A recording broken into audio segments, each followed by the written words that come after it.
Today we're going to be talking about the 3 biggest mistakes Pilates teachers make with cueing and how we can fix them.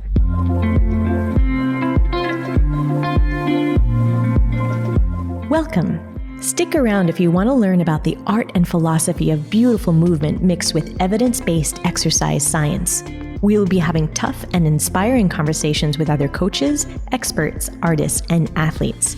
Our goal is to challenge myths, explore concepts, and engage in healthy debate as we dive deep with intrigue and curiosity.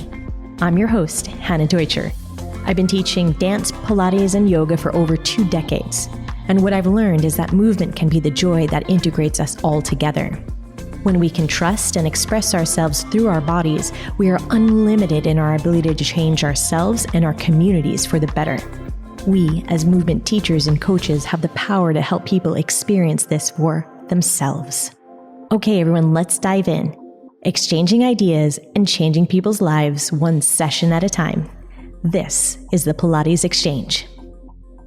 The cueing mistakes that we're going to be talking about aren't your fault. A lot of the Pilates teacher trainings that I've been witness to or that I've mentored other teachers that have gone through it have been taught to cue exactly like what I'm going to be explaining. So there is nothing wrong to be doing exactly what your teacher training told you to do. What I'm going to do is make the case that we can change it up from these 3 big mistakes in a way that will profoundly affect the way that you're communicating with your clients and the results that they're going to be seeing.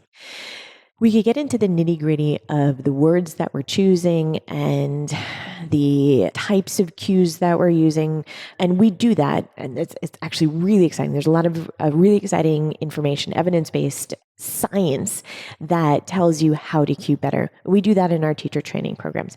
But what I'm going to do is just work on an overarching idea of these 3 main concepts of where I see people going wrong and how we can make it a little bit better. So just briefly, we spend too much time on the setup. We're not waiting to see what's going on. We cue too much in the beginning, and the cue conversations are a little bit off. So those are the 3 big things. They're all really interlaced with one another, but let's see if we can tease them apart and give you some tools to experiment with in your own teaching. So one thing that happens is when we've been taught that a good setup will result in a successful movement. And a lot of times, I think that is not misdirected thinking, but we spend so much time on the setup that we have lost the movement part of it. And it's a moving practice, right? So let me give you an example of what that can sound like. So we're going to do arms pulling straps on the long box. All right, so this is what I mean of what I'd like to change. I'll do the full thing. All right, I'd like everyone to lie on your box. You're going to bring the box right above your ribs. As you lie down, pull your belly muscles in so that you're feeling the strength in the center of your body. Great. Now stretch your legs out as long as you can.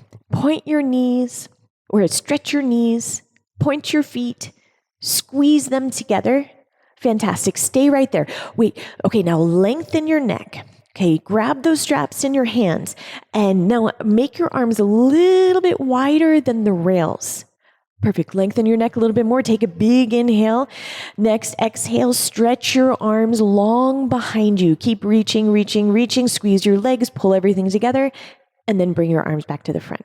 Okay. So in itself, there's lots of great information that's in there, what they would like to be doing, but it took so long. I don't even know. Maybe that was a minute of getting stuff ready. And I was being nice about that. There's could be many more. I've heard very long descriptions, and they haven't yet started the movement. So sometimes what happens is we spend so much time there that they get paralysis by analysis. They're so deep in the thing that they forgot the moving part. So another option would be, okay, everyone, we're going to do arms pulling straps, long box, lie on your bellies, grab the straps, pull them to the back, and then slowly release them to the front. Good. As you're doing that, I'd like you to think about lengthening your body from the tips of your toes all the way through the top of your head. Wonderful. Keep that moving. And now I'd like to add something else, whatever that something else is. make your arms a little bit more narrow, or now it's time to slide your shoulders down your back, whatever it may be. But adding those cues on after you see them moving. So even if you're cleaning up some of the stuff that you wanted from your beginning, it would be better to get them moving more than spending all that time wasted. It is a little bit of like wasted time if we don't get them in the moving. So I would say you cue, in this example, cue where they are in the box, get the straps, and keep on going. Like move it.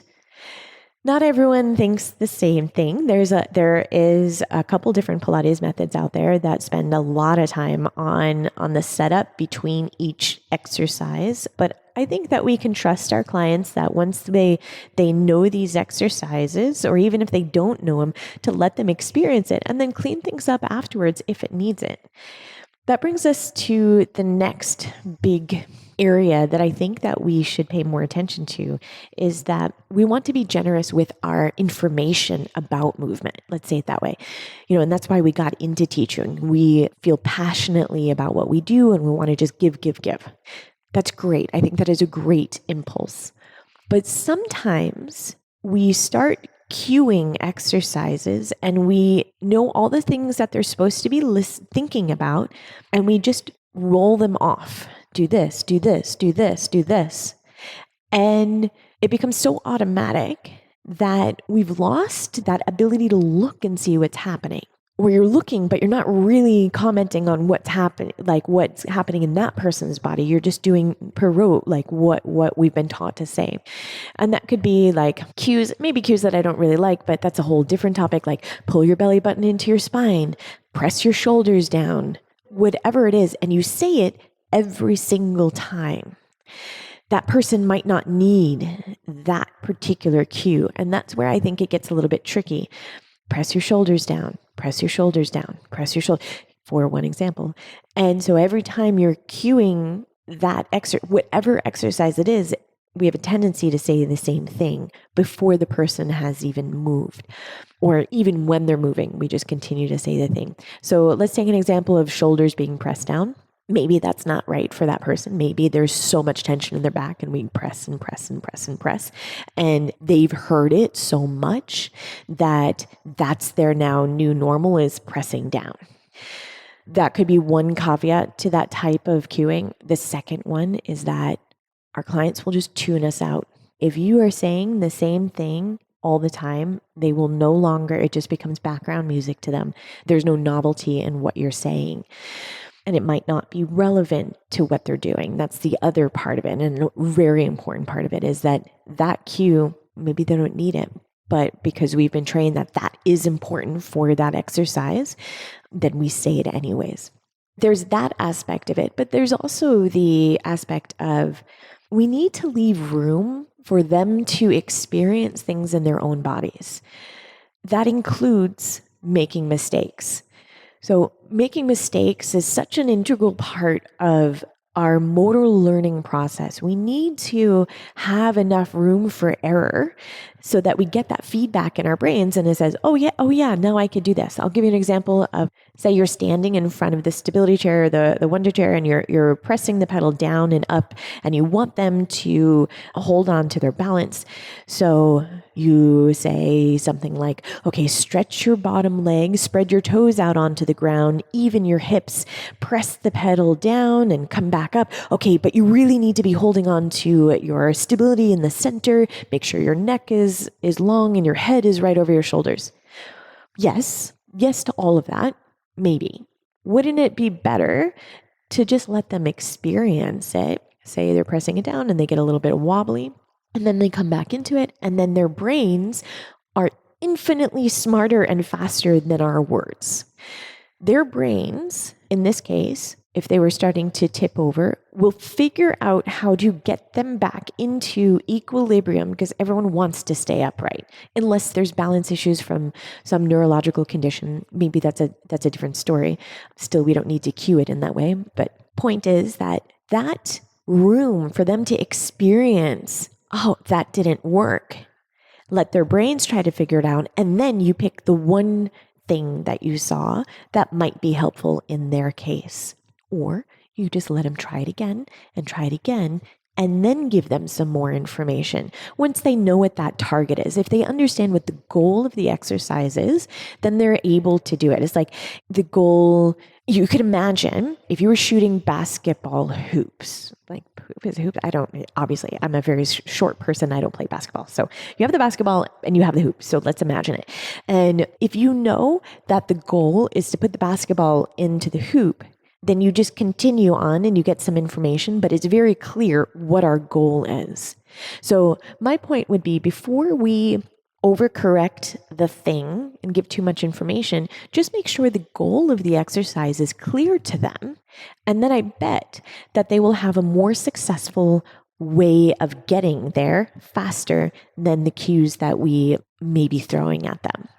That is to say that if you have a more difficult exercise, a great way to do that would be to break things apart and then build it back up so that they get that success. I'm not saying to leave a person in a dangerous situation at all. That's not our jam. That's not what we want to do. But sometimes the way that people problem solve automatically is going to be, it's not going to be, it is better for long-term motor learning. So motor learning and then just the pathways that we're creating, they will figure it out faster that way. So I think that is another element. That was my second element of cueing problems that come up. And again, we're not blaming, we're not casting blame on Pilates institutions. We've been taught to do it like this, and it's because we want to be helpful. And we've been taught that this is the helpful way of doing it, not to let them make mistakes, to always have success with an exercise. But if we can imagine, like, for example, the way babies crawl, right? So babies are learning how to crawl, and then they learn how to toddle around and the stand. Little toddlers, they fall down all the time, right? They need to make those mistakes because we can't cue them. Right knee forward, left hand. Okay, now shift your weight into left knee, right arm, lengthen your back. That just sounds ridiculous if we're going to cue a baby that with those types of words. And it's a little bit of the same thing that we do with adults. Their brains are going to figure it out. Again, we don't want dangerous situations. And when we're working on the big equipment from Pilates, we do need to be mindful of that. But a lot of the stuff is just going to be easier for them if we tone it down a little bit, set them up for success with the exercises and the breakdowns that you've done before. So it's a logical next step with whatever exercise that you've gone, whether that's like teaser on the box or tendon stretch or teaser on the floor. It doesn't really matter what exercise we're talking about. Build it up so that they could experience that for themselves. So that's a whole area that I think we could spend a bit more attention on as teachers. When I started teaching, I felt underprepared and overwhelmed. I needed to learn how to plan my training so that it made sense, but I wasn't sure what was working and what wasn't. So many teacher training programs leave out the actual art and business of teaching. This is why we created Train the Trainers. Train the Trainers is designed to give you the tools you need to create a powerful learning environment for your students. Gain access to the vault of our collected knowledge where you can learn everything we have to teach you, whether you are a freelance teacher or a studio owner. Get constructive feedback on your teaching with actionable tools you can apply immediately. We can't wait to be part of your teaching journey and to help you grow in your business. Welcome to Train the Trainers. And then the last thing is the way that we use our cue conversations. Now, a cue conversation for me is the conversation we're having with our words and the feedback that we're getting back from the client, from the student.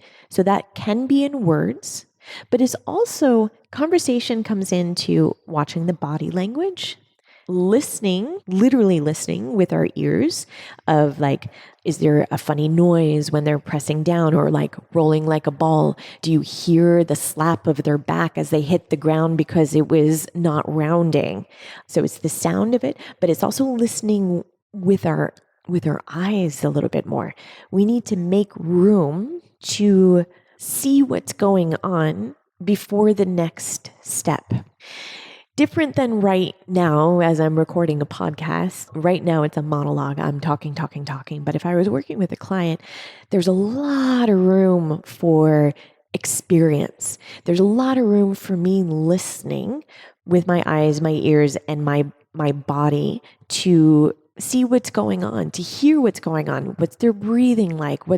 How are their facial expressions? Did they give me information at the start of the session that would necessitate me to change my cueing strategy? Did they have a really bad day at work? Would it be more helpful for me to be more gentle with my cueing, what I'm saying?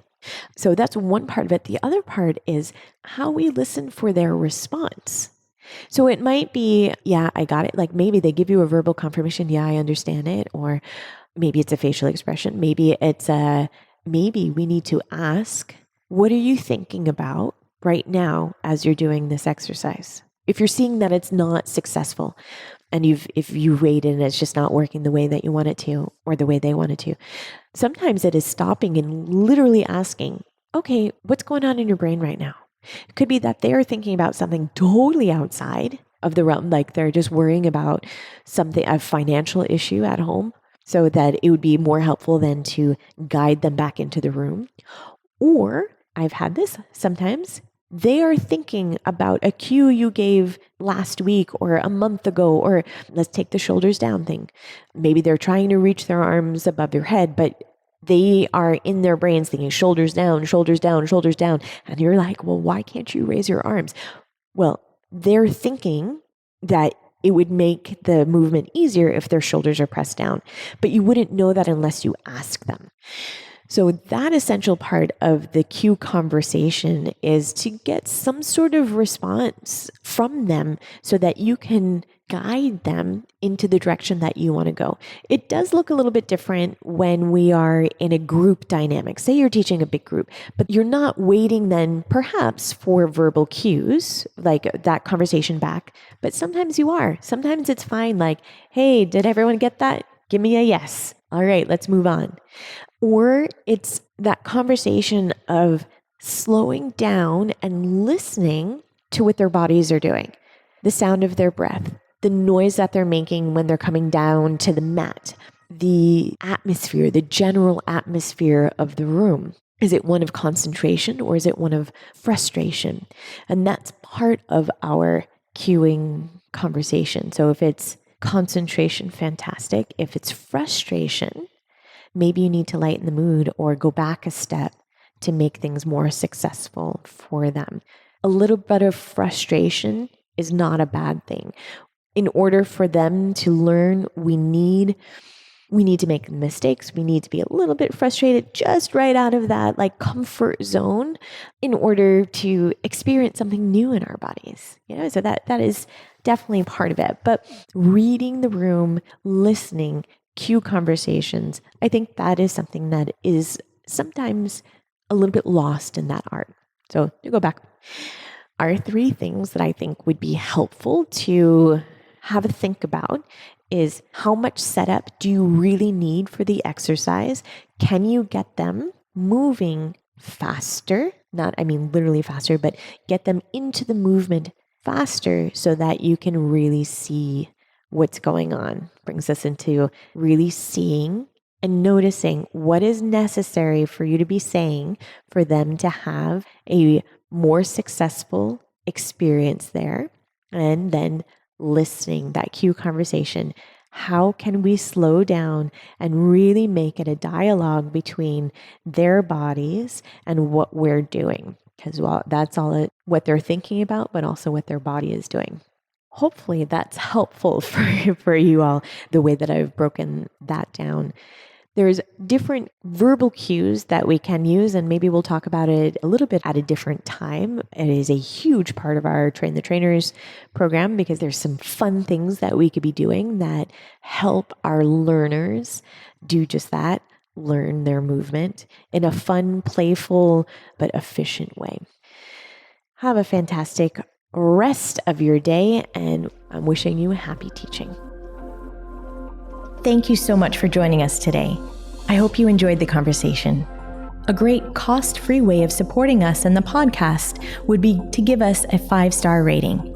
You could also look down into the show notes and grab any one of the free resources for teachers. I hope to see you next week on the Pilates Exchange. Happy teaching, everyone.